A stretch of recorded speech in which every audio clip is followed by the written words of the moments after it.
Hello बच्चों, क्या हालचाल? सब बढ़िया। आप सभी का स्वागत करता हूं हमारे प्यारे इस YouTube channel Unacademy class 9th and 10th के ऊपर। मैं आपका दोस्त ओम जाधव आप सभी का स्वागत करता हूं। बच्चों, अक्सर हमारी पढ़ाई हो जाती है, हमारा टॉपिक भी हो चुका है, बट जब एग्जाम पास में आ जाता है हमें रिविजन करने में बहुत दिक्कत होती है, और इसलिए आपके लिए लेकर आया हूं मैं आज एसिड बेस एंड सॉल्ट्स इस टॉपिक का माइंड मैप। सिर्फ 15 मिनट्स के अंदर हम ऐसे रिविजन करेंगे कि आपको सारे इंपॉर्टेंट कंसेप्ट्स याद हो जाएंगे। तो चलो देर किस बात की, शुरू करते हैं। आप सभी को तो पता है हमारा जो एसिड बेस एंड सॉल्ट जो टॉपिक है उसके अंदर हम एसिड्स के बारे में पढ़ते हैं, बेस के बारे में पढ़ते हैं एंड सॉल्ट्स के बारे में पढ़ते हैं। और आपको तो पता ही है एसिड की टेस्ट सार होती है। कैसे होती है? एसिड। मानो अगर ये एसिड्स है तो एसिड सार इन टेस्ट होती है। इसका मतलब एसिड की जो टेस्ट होती है वो सार टेस्ट होती है, वो खट्टी टेस्ट होती है। और बेसिस की होती है बिटर, यानी कि बेसिस किस टेस्ट के होते हैं? कड़वे होते हैं। कैसे होते हैं बेटा? कड़वे होते हैं। हाँ, कड़वा किसी को पसंद नहीं होता है ना। Yes, acids corrosive in nature. Acids corrosive होते हैं। अब करोसिव मतलब क्या? मानो अगर वो हमारे शरीर के ऊपर गिरते हैं, हमारे कपड़ों के ऊपर गिरते हैं, तो उसको हार्म पर पहुंचा सकते हैं, है ना। बेसिस आर सोपी टच। जब हम बेस को टच करते हैं तो वो सोपी टच देता है। इसका प्यारा सा एग्जांपल है जो हमारे घर के अंदर की जो साबुन होती है वो साबुन इज सोपी टू टच होती है ना। सोप, इसलिए इसका नाम सोप है। सोप सोपी टू टच होती है और इसके अंदर प्रेजेंट होता है बेस, है ना। यस, देखो अब एसिड जो होते हैं वो turns blue litmus to red. देखो हमारे पास लिटमस पेपर्स होते हैं। अब लिटमस पेपर्स है क्या? लिटमस पेपर्स है इंडिकेटर्स। देखो एसिड भी कलरलेस होता है, बेस भी कलरलेस होता है, तो हम कैसे जान सकते हैं कि कौन एसिड है और कौन बेस है? इसलिए हमारे पास इंडिकेटर्स होते हैं, और इंडिकेटर्स में सबसे पहला नाम आता है लिटमस पेपर का, जो लिचन नाम के प्लांट से बने होते हैं। और ये जो लिटमस पेपर्स होते हैं ये दो प्रकार के होते हैं। एक होता है रेड लिटमस पेपर और एक होता है ब्लू लिटमस पेपर। जो ब्लू लिटमस पेपर है वो एसिड के अंदर रेड बन जाता है और बेस के अंदर वो ब्लू हो जाता है। क्या हो जाता है? ब्लू। इसका मतलब अगर कोई भी लिटमस पेपर ले लो वो एसिड के अंदर रेड बनेगा और बेस के अंदर वो ब्लू बनेगा, याद रखना, है ना। चलो नेक्स्ट है, अब एसिड के कौन से एग्जांपल्स होते हैं? एसिड के एग्जांपल्स होते हैं hydrochloric acid, sulphuric acid, oxalic acid, citric acid, tartaric acid, etcetera etcetera. These are the examples of acid. और फिर बेस कौन है? जितनी भी कड़वी चीजें होती है वो सारी बेस होती है, यानी कि सोप के अंदर बेस है, सोडियम हाइड्रोक्साइड बेस है, कैल्शियम हाइड्रोक्साइड बेस है, मैग्नीशियम हाइड्रोक्साइड बेस है। These are all the bases, है ना। यस, देखो हमने एसिड कौन है वो पता कर लिया और बेसिस कौन है वो पता कर लिया। अब नेक्स्ट क्या है? नेक्स्ट है physical properties of acids and bases. मतलब अभी जो हमने देखे थे वो फिजिकल प्रॉपर्टीज थे, बट यहां पर एक सवाल है, avoid testing and touching the chemicals या एसिड बेस। हम एसिड को या बेस को टच करके या टेस्ट करके बता नहीं सकते। आप बोलोगे सर अभी अभी तो आपने बताया है एसिड सारीन टेस्ट होता है, बेस बिटरीन टेस्ट होता है, तो हम क्यों ना टेस्ट करें इसे? टेस्ट कभी भी करना नहीं है ना। ये देखो ये बोलता है हाँ मैंने तो पीना चाहिए, है ना। फिर ये हमारा पांडा बोल रहा है अरे यार मैं तो पीने का सोच रहा था। बट आप पीने की मत सोचना, मैं एसिड और बेस की बात कर रहा हूं, है ना। ओके, आप पानी पी सकते हैं बट एसिड और बेस को कभी टेस्ट या टच नहीं करते, है ना। नेक्स्ट है, नेक्स्ट क्या है? Acid base indicators. अब एसिड क्या ये मैं और ये हर सर क्या एसिड बेस इंडिकेटर्स है क्या? नहीं। एसिड बेस इंडिकेटर्स हमारे पास कौन कौन होते हैं? लिटमस पेपर होता है, फिनोल्फथैलीन होता है, मिथिल ऑरेंज होती है, रेड कैबेज होता है ना। फिर टर्मरिक नेचुरल इंडिकेटर्स है। ये सारी इंडिकेटर्स होते हैं जो हमें एसिड कौन है, बेस कौन है ये समझाता है। फिर आपका सवाल होगा सर ये फिर आपके चित्र क्यों लगाए हैं? क्यों? क्योंकि इसी चैनल के ऊपर हमने एक एक्सपेरिमेंट किया था और उसका वीडियो डाला है पूरा का पूरा एकदम से फनी टाइप से, जिसमें आर्यन सर है, हर्ष सर है ना, काजल मैम है, फिर दिव्या मैम है और मैं हूं। हम सब ने एक बढ़िया तरीके से वीडियो शूट किया है जिसके अंदर के आपको पूरे एसिड बेस इंडिकेटर्स की इंफॉर्मेशन दे चुके हैं। तो देर किस बात की, इस वीडियो को जैसे ही आप खत्म करते हैं उसको देख लेना, है ना। चलो नेक्स्ट है केमिकल प्रॉपर्टीज ऑफ एसिड। आपने अक्सर देखा होगा सर इस टॉपिक के अंदर के कंसेप्ट्स तो याद रहते हैं, बट सर ये जो केमिकल प्रॉपर्टीज होते हैं यानी कि केमिकल रिएक्शंस होते हैं वो याद नहीं रहते, है ना। चलो उसी को हम देखने वाले हैं। बट एक बहुत इंपॉर्टेंट चीज है, बहुत इंपॉर्टेंट, इसके ऊपर सीबीएसई ने सवाल भी पूछा हुआ है। क्या है?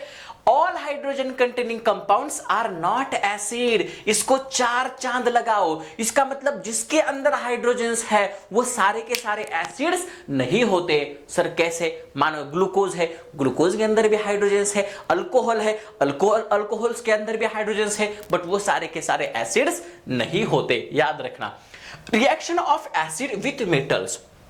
पहली रिएक्शन है सर मानो अगर हमने एसिड्स के अंदर मेटल डाल दिया तो क्या हो जाएगा। चलो देखो, है ना, जब हम मेटल को एसिड्स के अंदर डुबाते हैं या रिएक्शन करवाते हैं, प्रोडक्ट मिलता है सॉल्ट एंड हाइड्रोजन गैस क्या होता है? इवॉल्व होता है। क्या होता है? इवॉल्व। इसका मतलब जब हम एसिड को मेटल के साथ रिएक्ट करवाते हैं हमें प्रोडक्ट क्या मिलता है? हमें प्रोडक्ट मिलता है सॉल्ट एंड हाइड्रोजन गैस बाहर निकलता है। चलो, है ना, एग्जाम्पल देखते हैं। मानो अगर ये जिंक हमारे पास मेटल है ना, जिंक। अब इसकी रिएक्शन करवाई है सल्फ्यूरिक एसिड के साथ, ये इसके साथ डिस्प्लेसमेंट रिएक्शन करवाएगा, इस हाइड्रोजन को डिस्प्लेस करवाएगा, ये जिंक यहां पर आ जाएगा और हमारे पास तैयार करेगा जिंक सल्फेट का सॉल्ट, और हाइड्रोजन क्या हो जाएगा? बाहर निकल जाएगा, लिबरेट हो जाएगा। और हमें कैसे पता चला कि हाइड्रोजन लिबरेट हो चुका है ना? आपने केमिकल रिएक्शन एंड इक्वेशन इस टॉपिक के अंदर सीखा था। क्या? अगर इवोल्यूशन ऑफ गैस होता है इसका मतलब वहां पर रिएक्शन परफॉर्म होती है। अब हमें कैसे पता चलेगा कि हाइड्रोजन गैस बाहर निकल रहा है ना? वो जलाने के बाद पॉप साउंड क्रिएट करेगा। क्या क्रिएट करेगा? Pop sound. इसका मतलब अगर हाइड्रोजन गैस बाहर निकल रहा है तो वो पॉप साउंड तैयार करेगा, है ना, पॉप साउंड, है ना, फट फट फट फट फट फट पॉप साउंड तैयार करेगा, याद रखना, है ना। चलो नेक्स्ट है reaction of acid with metal carbonate. Sir अभी तो मेटल के साथ रिएक्शन करवाई, बट ये मेटल कार्बोनेट क्या है? ये मेटल कार्बोनेट है। मानो अगर कोई मेटल है ना, यानी कि जैसे सपोज क्या है, कैल्शियम है। अब कार्बोनेट क्या होता है? कार्बोनेट होता है CO3, यानी कि CaCO3 हमारे पास क्या है? मेटल कार्बोनेट है ना। यानी कि मेटल के साथ अगर कार्बोनेट ग्रुप जुड़ता है तो उसे बोलते हैं मेटल कार्बोनेट। क्या बोलते हैं बेटा? Metal carbonate. अब अगर एसिड के साथ मेटल कार्बोनेट की रिएक्शन करवाते हैं तो क्या क्या तैयार होता है? चलो देखते हैं। सॉल्ट, सबसे पहले तो सॉल्ट तैयार होगा। दूसरा कार्बन डाइऑक्साइड रिलीज होगा, कार्बन डाइऑक्साइड बाहर निकलेगा। और तीसरी चीज वाटर भी उसके अंदर तैयार होगा। बट सर हमें कैसे पता चला कि उसके अंदर से कार्बन डाइऑक्साइड बाहर निकला है? और इसलिए हम एक टेस्ट करवाते हैं। क्या करवाते हैं? हम एक ऐसी टेस्ट करवाते हैं जिस टेस्ट के अंदर जो हमारा लाइम वाटर होता है ना, लो लाइम वाटर के अंदर ये कार्बन डाइऑक्साइड जैसे ही जाता है वो मिल्की कलर का बन जाता है, यानी कि व्हाइट कलर का बन जाता है। और हमें तब पता चलता है कि इसके अंदर क्या तैयार हो चुका है? कार्बन डाइऑक्साइड तैयार हो चुका है ना। देखो, reaction of acid with metal carbonate की एग्जांपल है, जैसे कि यहां पर ये सोडियम कार्बोनेट है। किसके साथ रिएक्ट हुआ है? हाइड्रोक्लोरिक एसिड के साथ। क्या बनाया? सोडियम क्लोराइड बनाया, कार्बन डाइऑक्साइड बनाया और वाटर बनाया, है ना। यस, देखो अब हमारे पास दूसरी रिएक्शन है reaction of base with metals. Sir हमने अभी रिएक्शन ऑफ मेटल्स देखे, एसिड के साथ, मेटल कार्बोनेट देखे एसिड के साथ, बट अब हमें रिएक्शंस देखनी है। और रिएक्शंस देखनी है अब बेसेस के। बेसेस क्या होता है? जिनके अंदर OH- प्रेजेंट होता है। क्या प्रेजेंट होता है? OH- आयंस प्रेजेंट होता है। इसका मतलब अगर बेस मेटल के साथ रिएक्ट होता है तब सॉल्ट तैयार होता है एंड हाइड्रोजन गैस रिलीज होती है। क्या ऐसी ही रिएक्शन आपने एसिड के बारे में भी पढ़ी थी? जब एसिड मेटल के साथ रिएक्ट होता है मेटल सॉल्ट तैयार होता है और हाइड्रोजन गैस बाहर निकलता है। ऐसी ही रिएक्शन बेस के अंदर भी है। जब बेस मेटल्स के साथ रिएक्ट होते हैं सॉल्ट तैयार होता है और हाइड्रोजन गैस बाहर निकलता है। एग्जाम्पल के तौर पे सोडियम हाइड्रोक्साइड है, जिंक मेटल के साथ रिएक्ट हो रहा है और यहां पर सोडियम जिंकेट सॉल्ट तैयार करता है। कौन सा सॉल्ट तैयार करता है? सोडियम जिंकेट, और हाइड्रोजन गैस बाहर निकलेगा। अब हमें कैसे पता चला कि हाइड्रोजन गैस बाहर निकल रहा है? याद रखना, पॉप साउंड। कौन सा साउंड बेटा? Pop sound. नेक्स्ट है क्या है next, the reaction of basis with non metallic oxide. अब बेस को नॉन मेटालिक ऑक्साइड के साथ रिएक्ट करवाना है। अब नॉन मेटालिक ऑक्साइड कौन होता है, देखो नॉन मेटल ऑक्सीजन के साथ रिएक्ट हुआ होगा तो उसे बोलते हैं नॉन मेटालिक ऑक्साइड। यानी कि अगर मानो सपोज यहां पर कार्बन डाइऑक्साइड, कार्बन क्या है, नॉन मेटल है, ऑक्सीजन क्या है, ऑक्सीजन मतलब गैस है। जब कार्बन ऑक्सीजन के साथ रिएक्ट होता है तो यह बनाता है नॉन मेटल ऑक्साइड। यानी कि कार्बन डाइऑक्साइड क्या है, नॉन मेटल ऑक्साइड है। क्या है बेटा, नॉन मेटल ऑक्साइड। अब मुझे बताओ, अगर नॉन मेटल ऑक्साइड बेस के साथ रिएक्ट होता है तो तैयार होता है सॉल्ट एंड वाटर। क्या तैयार होता है, सॉल्ट एंड वाटर। ऐसा क्यों, क्योंकि आपको पता है जो हमारा non metallic oxide carbon dioxide है वो एसिडिक नेचर का होता है, और एक एसिड एक बेस जब दोनों एक साथ आते हैं तो सॉल्ट एंड वाटर प्रोड्यूस करते हैं। आपको पता भी है ना, देखो जैसे कि कैल्शियम हाइड्रोक्साइड ये हमारे पास बेस है जो कि कार्बन डाइऑक्साइड, यानी कि कार्बन डाइऑक्साइड क्या है, नॉन मेटल ऑक्साइड है, इसके साथ रिएक्ट करवाता है तो कैल्शियम कार्बोनेट जो सॉल्ट है वो तैयार होता है। कौन सा सॉल्ट तैयार होता है, कैल्शियम कार्बोनेट, और हमारा वाटर क्या होता है, बाहर निकलता है ना। चलो नेक्स्ट क्या है, dilution of acid and base. Sir reactions तो कंप्लीट हो चुके, बट अब हमें ना एक ऐसे रिएक्शन करवानी है। इसका मतलब एसिड कौन होता है, जो पानी के अंदर H+ देता है वो एसिड होता है। सर बेस कौन होता है, जो OH- देता है वो बेस होता है। बट सर ये करने के लिए हमें उनका डाइल्यूशन तो करवाना पड़ेगा ना, इसका मतलब वाटर के अंदर एसिड तो डालना पड़ेगा। अब सवाल है वाटर के अंदर एसिड डाले या एसिड के अंदर वाटर डाले, है ना। क्यों, क्योंकि ये बहुत सारा मतलब एक्सप्लोजिव हो सकता है। इसका मतलब ये क्या है, एक्सोथर्मिक रिएक्शंस होती है, इसलिए ये हानिकारक होती है। तो कभी भी एसिड टू वाटर डालना, इसका मतलब हमें वाटर के अंदर एसिड डालना है, कभी भी एसिड के अंदर वाटर नहीं डालना है, याद रखना है ना। चलो अब पीएच स्केल। अब पीएच स्केल क्या है, देखो अब कौन कितना एसिडिक है और कौन कितना बेसिक है यह नापने की एक स्केल होती है जिसे बोलते हैं पीएच स्केल। या पीएच मतलब क्या, पोटेंस, एंड एच मतलब क्या, हाइड्रोजन, पोटेंशियल ऑफ हाइड्रोजन नापने की एक तकनीक, या बोलेंगे उसे पीएच स्केल। अब पीएच स्केल के ऊपर हमारे पास 14 नंबर्स होते हैं, 1 to 14। कितने होते हैं बेटा, 1 to 14। एक बीच वाला जो नंबर है 7 वो होता है हमारा न्यूट्रल। क्या होता है, न्यूट्रल होता है। और न्यूट्रल से 1 तक, यानी कि 7 से 1 तक हमारा एसिडिक नेचर होता है। कौन सा नेचर होता है, एसिडिक। इसका मतलब जैसे ही हम 7 से 1 तक आ जाते हैं हमारा एसिडिक नेचर बढ़ता है, और 7 से हम 14 की तरफ जाते हैं तो हमारा बेसिक नेचर बढ़ता है। इसका मतलब 7 से 14 बेसिक नेचर बढ़ रहा है और 7 से 1 एसिडिक नेचर बढ़ रहा है ना। चलो जिसका मतलब अगर 0, 1, 2 ऐसा अगर पीएच होगा तो वो स्ट्रॉन्ग एसिड होता है। कौन सा एसिड होता है बेटा, स्ट्रॉन्ग एसिड। और अगर उसका 12, 13, 14 पीएच है तो वो स्ट्रॉन्ग बेस होता है ना। चलो नेक्स्ट है importance of pH in everyday life. ये पीएच का एवरीडे लाइफ के अंदर हमारे जीवन मान के अंदर क्या क्या फर्क पड़ता है, क्या फर्क है, कितना भी पीएच हो जाए, बट ये नहीं, हमें वो पीएच मेंटेन रखना होता है। जो हमारी बॉडी है वो 7.0 to 7.8 के बीच में ही वर्क करती है, और हमारे ब्लड का भी पीएच वो भी मेंटेन होता है ना। जैसे देखो plants require specific pH range. कोई प्लांट्स होते हैं उस पीएच रेंज के ही अंदर ही वो आ जाते हैं, है ना। देखो हम हर दिन ब्रश क्यों करते हैं पता है, क्योंकि हमारा माउथ एसिडिक बन जाता है और उसको न्यूट्रल करवाने के लिए हम बेस जो टूथपेस्ट के अंदर होता है उसका इस्तेमाल करते हैं, और इसलिए हम टूथब्रश करते हैं हर दिन।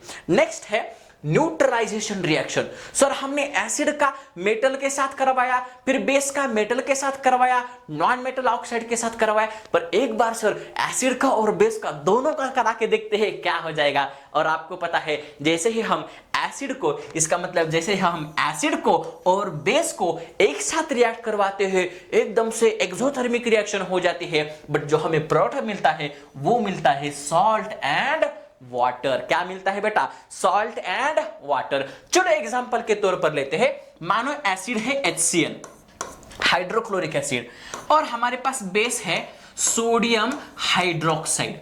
अब रिएक्शन क्या हो जाएगी, रिएक्शन हो जाएगी NaCl that is sodium chloride and water बाहर निकलेगा, H2O बाहर निकलेगा। इसका मतलब acid reacts with base, it gives salt and water, है ना। चलो नेक्स्ट है कॉमन सॉल्ट।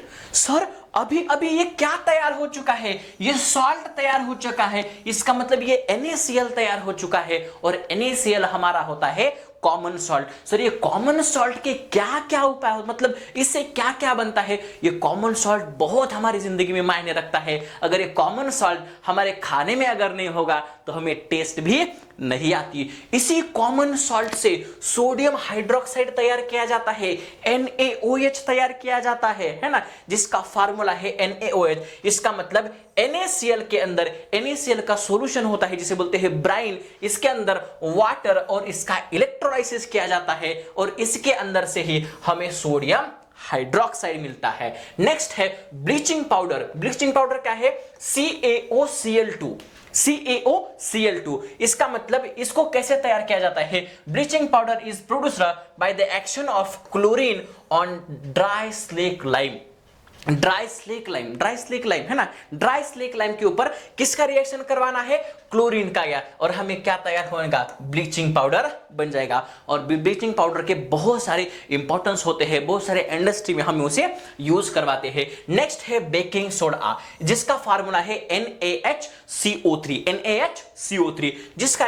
जिसे कैसे तैयार किया जाता है, sodium chloride plus water plus carbon dioxide and ammonia gas, इन सभी का मिक्सचर किया जाता है और हमें बनता है ना, अमोनियम क्लोराइड एंड सोडियम, है ना, सोडियम बाइकार्बोनेट, है ना। इसका मतलब ये हमें बनता है बेकिंग सोडा। नेक्स्ट, अब बेकिंग सोडा का यूज कहां करते हैं, बेकिंग सोडा का यूज करते हैं जैसे कि हमारे खारी है, टोस्ट है, बड़े बड़े जो बेक्स होते हैं यानी कि ब्रेड्स होते हैं, उनके अंदर इसका इस्तेमाल किया जाता है ताकि वो फफी बने, मतलब बड़ा बड़ा बने, है ना। नेक्स्ट है वॉशिंग सोडा। अब वॉशिंग सोडा क्या है, धोने का सोडा। अब ये धोने का जो सोडा है वो कैसे बनता है, वो बनता है रिक्रिस्टलाइजेशन ऑफ सोडियम कार्बोनेट। इसका मतलब सोडियम कार्बोनेट का रिक्रिस्टलाइजेशन किया जाता है, इसका मतलब उसके अंदर पानी को मिलाया जाता है, फिर उसका क्रिस्टलाइजेशन किया जाता है और इसके अंदर से हमें तैयार हो जाता है सोडियम कार्बोनेट डॉट 10H2O। के किसी का फार्मूला है, ये फार्मूला है हमारे वॉशिंग सोडा का। और वॉशिंग सोडा कहां कहां पर इस्तेमाल किया जाता है, वॉशिंग सोडा हमारे घर के जो सारे बर्तन होते हैं वो धोने के लिए, है ना, कपड़े धोने के लिए, ऐसे बहुत सारी चीजें धोने के लिए इस्तेमाल किया जाता है। फिर और क्या क्या करने के लिए इस्तेमाल किया जाता है, बड़े बड़े इंडस्ट्रीज में एज अ केमिकल यूज किया जाता है ना।